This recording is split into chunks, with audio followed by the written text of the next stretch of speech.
Bugün biz hem şahit ballağa göç doğraş bilen bütün şu sayı koruyulgan maskılga aletki göçün temlendiriş usulü yani belleş usulü.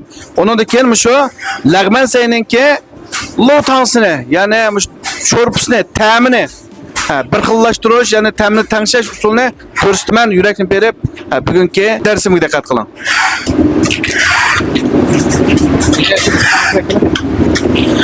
Go'shtning to'g'rilishi talabni izlatmagan holatda yaprak chiqib to'g'irsak bo'ldi. Odatda go'shtni to'g'rab bo'lgandan keyin biz suvga 20 chilash orqali suvniki qon tarkibini chiqaryapmiz. Bunda qanchag'imizda go'shtni aytib parqiroq shunday süzük çıkıdı o şu açığımızda. Hem de biz hazır lagmen sayınınki, ürümçöy lagmeni Ürümçöy lagmeninki hazır 6 kilo göçninki temlendiriş nispeti. O ki toğralgan sayıda karsanlar yanıyor. Çangdo, şokla, köklaza, piyaz, kızıllaza, bersey, magamiye somenler, cusey, kalek, son piyaz. Onundaki mavi inç pintoza. Bu sayılar bunu müşahedette boz buludu. Toğraş altı hem de normal toğraş altı aşkallarda müşahede toğrap işletsek buludu.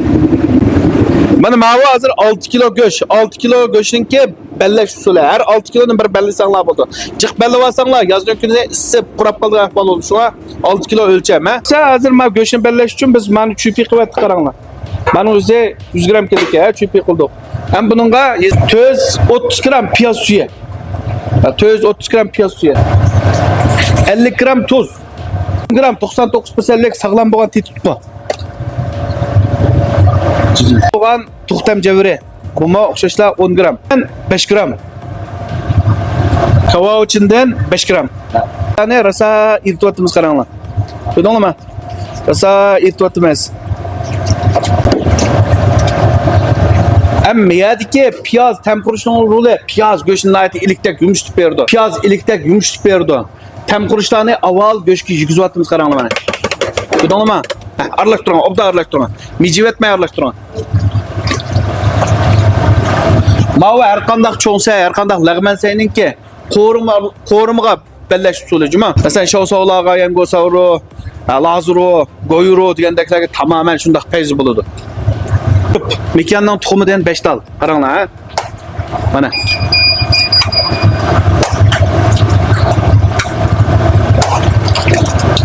Aralashtiring.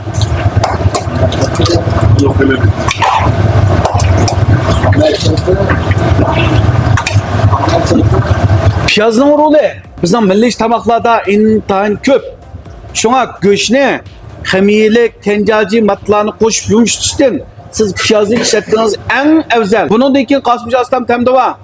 Tamakninki sağlamlıkka. İstimalçılarının sağlamlık küçeyme. Şuna göç belleşke nait dikkat kılın. Muş bu içi bellisiniz. Nait iliktek çıkıdı. Özge muş kuşukta 12 kuşuk sınıfın.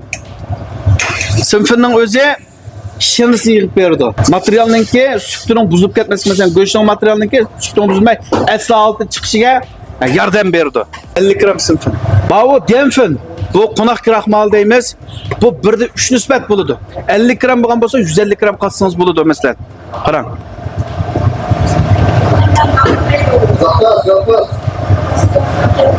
200 gram sınıfın bile demfin. Yani 50 gram sınıfın 150 gram demfin qaranglar. Bunu biliriz ha qaranglar.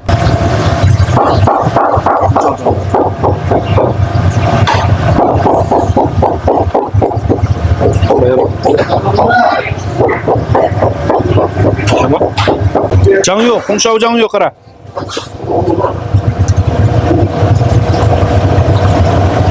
$50 gram konuşağı can yok. Tabi biz en ağırsa piyaz meye karanlık ama.